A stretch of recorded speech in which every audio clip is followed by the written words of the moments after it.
Digital తరగతుల్ని వీక్షిస్తున్న విద్యార్థులకు నా యొక్క శుభాశీస్సులు. అలాగే నాతోటి ఉపాధ్యాయ మిత్రులకు నమస్కారాలు తెలియజేస్తున్నాను. ఈరోజు పిల్లలు, మీరు ఇంతకు పూర్వం భాష గురించి నేర్చుకున్నారు కదా. భాష అంటే ఏమిటి? భాషించినది భాష. ఆ భాషలో అచ్చులు, హల్లులు, వీటన్నిటి గురించి నేర్చుకున్నారు. అంటే ఈ భాష ఎలా ఏర్పడింది? ధ్వని. ఆ ధ్వనులని వర్ణాలు అంటారు. ఆ ధ్వనులతో ఏర్పడిన దాన్ని వర్ణాలు అంటారు. ఆ వర్ణాలు మన తెలుగు భాషలో ఎన్నో ఉన్నాయో తెలుసు కదా, అవి 56. ఈ వర్ణాలు ధ్వనులతో కూడినదే అక్షరం. అక్షరం అంటే నాశం లేనిది, క్షరము కానిది. ఈ అక్షరాల యొక్క కలయికతోటి పదాలు ఏర్పడతాయి. మరి ఆ పదాలంటే ఏంటో తెలుసుకుందామా? పదం అంటే అర్ధసహితమైనది, అర్ధయుక్తమైనది, ప్రయోగింపబడినది పదం అంటారు. మరి ఈ పదాల గురించి భాషావేత్తలు ఏం చేశారంటే, ఈ పదాలు మనం మాట్లాడే భాష అంటే భాషించడం మీకు తెలుసు కదా. భాషించినది భాష అంటే భావ వ్యక్తీకరణకు, భావ ప్రకటనకి ఉపయోగపడేది భాష. మరి ఈ భాషను మనం ఇతర జంతువుల నుంచి అన్నిటి నుంచి కూడా వేరుపరిచింది, మనకు ఒక ప్రత్యేకత నిలిపింది మన భాష. ఈ భాషలో మనం మాట్లాడేటప్పుడు అనేక రకాల పదాలు దొర్లుతూ ఉంటాయి. మరి ఆ దొర్లే పదాల గురించి భాషావేత్తలు ఏం చేశారంటే 5 భాషా భాగాలుగా విభజించారు. ఒకటి నామవాచకం, రెండవది సర్వనామం, మూడవది విశేషణం, నాలుగవది క్రియ, ఐదవది అవ్యయం. భాషా భాగాల గురించి ఒక పాట విందామా? భాషా భాగాలైదంట భలే పసందుగా వినరంట, భాషా భాగాలైదంట భలే పసందుగా వినరంట. రాముడు సోముడు గీత వీణ చెట్టు పుట్ట పక్షులు ఊర్లు, పేర్లను తెలుపు పదాలు అన్నీ నామవాచకాలేనంట, పేర్లను తెలుపు పదాలు అన్నీ నామవాచకాలేనంట. భాషా భాగాలైదంట భలే పసందుగా వినరంట. అతడు ఇతడు ఆమె ఈమె వారు వీరు ఎవరైనా పేర్లకు బదులుగా వాడు పదాలు, పేర్లకు బదులుగా వాడు పదాలు సర్వనామాలు అవునంట. భాషా భాగాలైదంట భలే పసందుగా వినరంట. వచ్చెను పోయెను పట్టెను పెట్టెను కొట్టెను తిట్టెను ఎక్కెను దిగెను, పనులను తెలిపే పదాలు ఎన్నో, పనులను తెలిపే పదాలు ఎన్నో క్రియాపదాలే అవునంట, క్రియాపదాలే అవునంట. భాషా భాగాలైదంట భలే పసందుగా వినరంట. ఎర్రని తెల్లని చక్కని చిక్కని పొట్టిలావు తీపి పులుపు గుణాలు తెలిపే పదాలు అన్నీ విశేషణాలు అవునంట, గుణాలు తెలిపే పదాలు అన్నీ విశేషణాలు అవునంట. భాషా భాగాలైదంట భలే పసందుగా వినరంట. భలి భలే శభాష్ ఔరా అవునా అయ్యో అనడి లింగవచన విభక్తులు లేనివి, లింగవచన విభక్తులు లేనివి అవ్యయాలే అవునంట, అవ్యయాలే అవునంట. భాషా భాగాలైదంట భలే పసందుగా వినరంట, భాషా భాగాలైదంట భలే పసందుగా వినరంట. విన్నారా బాలలు? గేయం బాగుందా? ఇప్పుడు అందులో మొదటి భాషా భాగం నామవాచకం గురించి తెలుసుకుందామా? ఇక్కడ చూడండి, అక్కడ మనకు ఆ చిత్రంలో ఏం కనిపిస్తున్నది? పక్షి, చెట్టు, మనిషి, పట్టణం.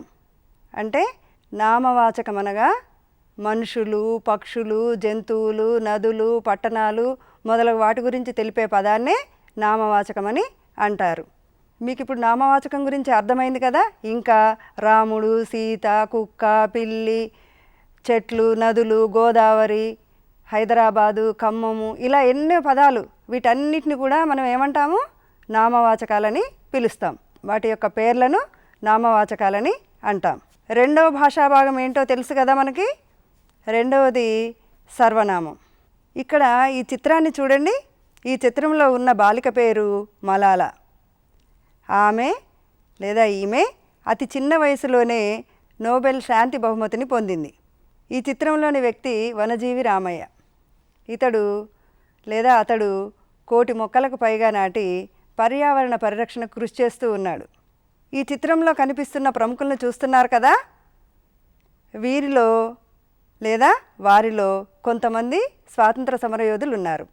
ఇంకొక చిత్రాన్ని చూడండి పక్కనే, ఈ పై చిత్రాన్ని చూస్తున్నారు కదా, అవి జంతువులు. ఈ పై చిత్రాన్ని చూడండి, ఇవి చిలుకలు. ఇలా నామవాచకాలకు బదులుగా వాడే పదాలను సర్వనామాలు అంటారు. అతడు, ఇతడు, ఆమె, ఈమె, వారు, వీరు, అది, ఇది మొదలైన పదాలన్నింటినీ కూడా ఏమంటాం మనం? సర్వనామాలు అంటాం. జానకి బజారుకు వెళ్ళింది, ఆమె అక్కడ కూరగాయలు కొన్నది. పై వాక్యాలలో జానకి, బజారు అనేవి నామవాచకాలు, ఆమె, అక్కడ అనేవి సర్వనామాలు. అర్థమైంది కదా? అక్కడ పేర్లున్నాయి, పేర్లకు బదులుగా ఇక్కడ వాటిని ఆమె, అక్కడ అనేటివి ఉపయోగించాం. ఆ ఉపయోగించిన ఆ పదాలనే సర్వనామాలని అంటారు. నామవాచకం గురించి, సర్వనామం గురించి తెలుసుకున్నాం కదా. ఇప్పుడు 3వ భాషా భాగమైన విశేషణం గురించి తెలుసుకుందామా? ఈ చిత్రాలని చూడండి. అతను తెల్లని బూట్లను ధరించాడు, అవి ఎర్రని గులాబీ పూలు. కప్పులో పాలు వేడిగా ఉన్నాయి. ఎలా వేడిగా ఉన్నాయంటే మనకు అక్కడ పొగలు కనిపిస్తున్నాయి కదా. అలాగే అక్కడ పక్కన ఆమెను చూసారా, ఆమె జడ చాలా పొడవుగా ఉంది. వీటిల్లో విశేషణాలంటే నామవాచకాలు లేదా సర్వనామాల యొక్క గుణాలను తెలిపే పదాలను విశేషణాలు అంటారు. ఉదాహరణ, తెల్లని, ఎర్రని, వేడిగా, పొడవుగా, పుల్లగా, అందంగా, ఈ మొదలైన పదాలన్నీ కూడా అంటే నామవాచకం యొక్క సర్వనామాల యొక్క గుణాలను తెలుపుతాయి కాబట్టి వీటిని విశేషణాలని అంటారు. విశేషణాలను గురించి తెలిపే కొన్ని వాక్యాలు చూద్దామా? అక్కడ చూడండి, ఆమె చేతిలో గోరింటాకు ఎర్రగా పండింది. అతడు పెద్ద మూటను మోసుకెళ్తున్నాడు. చింతకాయ చాలా పుల్లగా ఉంది. రాజు మంచి బాలుడు. సుజాత మధురంగా పాడుతుంది. ఇందులో మీకు ఏం కనిపిస్తున్నాయి అంటే ఇందులో విశేషణాలు ఏంటో చెప్పగలరా? ఎర్రగా పండింది అంటే పండడం అనేది ఎలా? ఎర్రగా పండింది. అతడు ఎలాంటి మూటను మోస్తున్నాడు? పెద్ద మూటను మోసుకెళ్తున్నాడు. చింతకాయ ఎలా ఉంటుంది? పుల్లగా ఉంటుంది. మీరు ఎప్పుడు తింటూ ఉంటారు కదా ఇష్టంగా, అది. అలాగే రాజు మంచి బాలుడు అంటే తరగతిలో కూడా పాఠాలన్నీ కూడా చాలా శ్రద్ధగా వింటూ ఉంటాడన్నట్టు. సుజాత మధురంగా పాడుతుంది అంటే గానకోకిల సుశీలలాగా చక్కగా పాడుతుంది. ఇందులో ఈ మధురంగా, మంచి, పుల్లగా, పెద్ద, ఎర్రగా ఇవన్నిటిని ఏమంటారు? విశేషణాలు అంటారని తెలిసిపోయింది కదా మనకిప్పుడు. నామవాచకం, సర్వనామం, విశేషణం గురించి తెలుసుకున్నాం. ఇంకా 4వ భాషా భాగం ఏంటో తెలుసా? అదే క్రియ. క్రియ అంటే పని. కర్త చేసే పనులనే క్రియలు అంటారు. ఈ చిత్రాన్ని చూడండి. ఇక్కడ అతడు ఏం చేస్తున్నాడు? నడుస్తున్నాడు కదా. అమ్మాయి పేరు రాధ. ఏం చేస్తుంది? రాధ పుస్తకం చదువుతున్నది. మరి చిత్రాలు చూడండి. ఇవి పిల్లలు ఆటలు ఆడుతున్నారు. చందన పండ్ల ముక్కలు తింటున్నది. వీటిల్లో మీకు పనులేంటో తెలిసినాయా?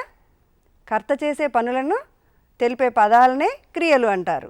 అక్కడ కర్త ఏం చేస్తున్నాడు? ఒక దగ్గర నడుస్తున్నాడు, ఇంకొక దగ్గర చదువుతున్నది, ఇంకొక దగ్గర ఆడుతున్నారు, మరో దగ్గర తింటున్నది. ఇవన్నీ కూడా పనులు జరుగుతున్నాయి. ఈ పనులనే మనము క్రియలు అంటాము. ఈ క్రియలలో సమాపక క్రియలు ఉంటాయి, అసమాపక క్రియలు కూడా ఉంటాయి. అంటే సమాపక క్రియలు అంటేనేమో ఇక్కడ పూర్తయిన క్రియలు. అవి ఒక పని, ఆమె చదివింది అంటే చదవడం అనేది పూర్తయింది. లేదు, పొద్దున్నే రాజు అన్నం తిని బడికి బయలుదేరాడు. తిని అనడం ఇక్కడ సగమే, అదే పని అంతా తిన్నాడు అనేది పూర్తయింది. తిన్న తర్వాత ఏం చేశాడు? ఇంకా ఒక క్రియ అతని తాలూకు క్రియ పూర్తి కాలేదు.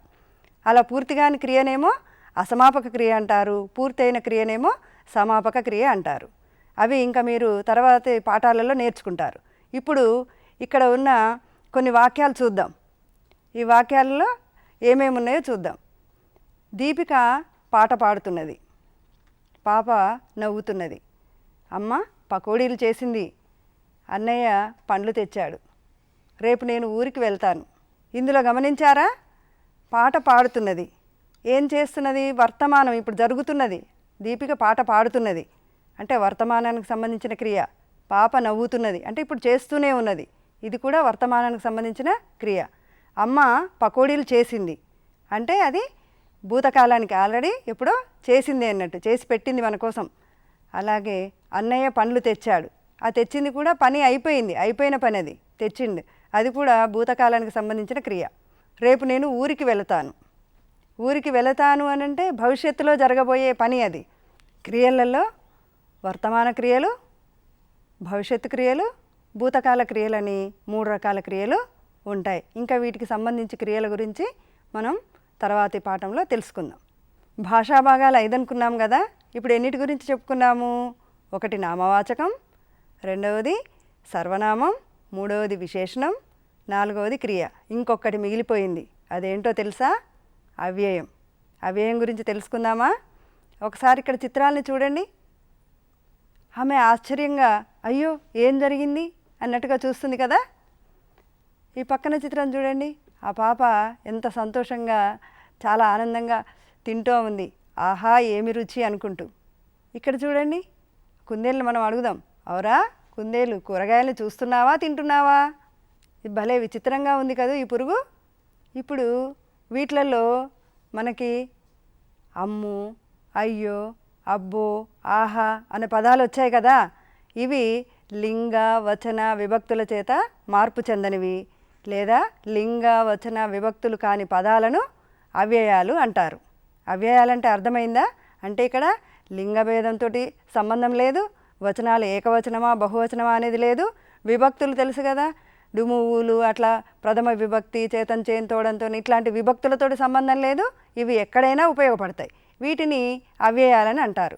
ఇప్పుడు అవ్యయాల గురించి తెలుసుకున్నాం కదా, ఇక్కడ కొన్ని వాక్యాలు చూద్దాం. అమ్మో పాము ఎంత పొడవుగా ఉందో, అయ్యో పాలు పొంగిపోయాయి, అబ్బో రాజు చాలా అల్లరి పిల్లవాడు, భలే భలే ఆటల్లో మనమే గెలిచాం. మరి ఇందులో మీకు ఏం కనిపించాయి అవ్యయాలు? అమ్ము, అయ్యో, అబ్బో, భలే భలే, వీటిని అవ్యయాలని అంటారు. ఇవి లింగ వచన విభక్తుల చేత మార్పు చెందనివి లేదా లింగ వచన విభక్తులు కాని పదాలను అవ్యయాలు అంటారు. బాలలు, మనం ఇప్పటి వరకు భాషా భాగాలంటే ఏమిటో తెలుసుకున్నాం, పదము అంటే ఏమిటో, భాష యొక్క గొప్పతనం ఏమిటో తెలుసుకున్నాం. భాషా భాగాల్లో మొదటిది నామవాచకం, రెండవది సర్వనామం, మూడవది విశేషణం, నాలుగవది క్రియ, ఐదవది అవ్యయం గురించి తెలుసుకున్నాం. మరి ఇవన్నీ మీకు అర్థమైనట్టేనా? భాషా భాగాల గురించి ఒక పాట విందామా? భాషా భాగాలైదంట భలే పసందుగా వినరంట, భాషా భాగాలైదంట భలే పసందుగా వినరంట, రాముడు సోముడు గీత వీణ చెట్టు పుట్ట పక్షులు ఊర్లు, పేర్లను తెలుపు పదాలు అన్ని నామవాచకాలేనంట, పేర్లను తెలుపు పదాలు అన్ని నామవాచకాలేనంట, భాషా భాగాలైదంట భలే పసందుగా వినరంట.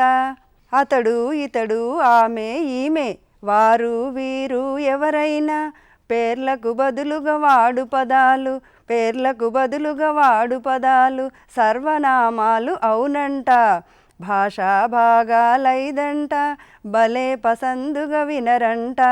వచ్చెను పోయెను పట్టెను పెట్టెను కొట్టెను తిట్టెను ఎక్కెను దిగెను, పనులను తెలిపే పదాలు ఎన్నో, పనులను తెలిపే పదాలు ఎన్నో క్రియాపదాలే అవునంట, క్రియాపదాలే అవునంట, భాషా భాగాలైదంట భలే పసందుగా వినరంట. ఎర్రని తెల్లని చక్కని చిక్కని పొట్టిలావు తీపి పులుపు గుణాలు తెలిపే పదాలు అన్ని విశేషణాలు అవునంట, గుణాలు తెలిపే పదాలు అన్ని విశేషణాలు అవునంట, భాషా భాగాలైదంట భలే పసందుగా వినరంట. భలి భలే శభాష్, ఔరా అవునా, అయ్యో అనడి లింగవచన విభక్తులు లేనివి, లింగవచన విభక్తులు లేనివి అవ్యయాలే అవునంట, అవ్యయాలే అవునంట, భాషా భాగాలైదంట భలే పసందుగా వినరంట, భాషా భాగాలైదంట భలే పసందుగా వినరంట. ఇప్పటి వరకు మనం 5 రకాల భాషా భాగాల గురించి తెలుసుకున్నాం. మరి మనం ఇవి ఎంతవరకు మీకు వచ్చాయో తెలుసుకోవాలంటే, మనం ఎంతవరకు నేర్చుకున్నామో తెలుసుకోవాలంటే ఏం చేయాలి? మన పాఠ్యపుస్తకం తీసుకొని, ఏదైనా ఒక పాఠాన్ని తీసుకొని, ఒక పేరాలో ఈ భాషా భాగాలు ఏమేమి ఉన్నాయో చూడాలి. దాంట్లో ఏంటిది? నామవాచకం, పేర్లకు సంబంధించిన పదాలన్నీ కూడా నామవాచకానికి సంబంధించినవి. అలాగే పేర్లకు బదులుగా వచ్చేటి సర్వనామానికి సంబంధించినవి. ఆ రెండిటికి సంబంధించినవి విశేషణానికి సంబంధించినవి. అలాగే చేసే పనులని, కర్త చేసే పనులన్నీ కూడా క్రియకు సంబంధించినవి. అలాగే వీటన్నిటికీ లింగ వచన విభక్తుల తేడా లేకుండా, ఎలాంటి మార్పు చెందకుండా, వాటితోటి ప్రమేయం లేకుండా అన్నిటికీ వచ్చే ఈ పదాలని ఈ అవ్యయాలంటారు. ఈ అవ్యయాలు అవన్నీ ఉన్నాయా లేదా మన పాఠ్యపుస్తకంలో ఒకసారి మీరు ఆ చదువు పాఠం తర్వాత దాంట్లో చూడండి. తర్వాత పాఠంలో కూడా వెతికితే మీకు అవి ఈ భాషా భాగాలు ఎక్కడెక్కడ ఉన్నాయో తెలుస్తుంది. వీటన్నిటిని కూడా మీరు పట్టిక వేసుకొని నామవాచకము, సర్వనామము, విశేషణము, క్రియ, అవ్యయము ఇలా పట్టిక వేసుకొని వాటికి సంబంధించిన పదాలన్నిటి కూడా మీరు రాసుకొని రావాలి. వస్తారు కదా?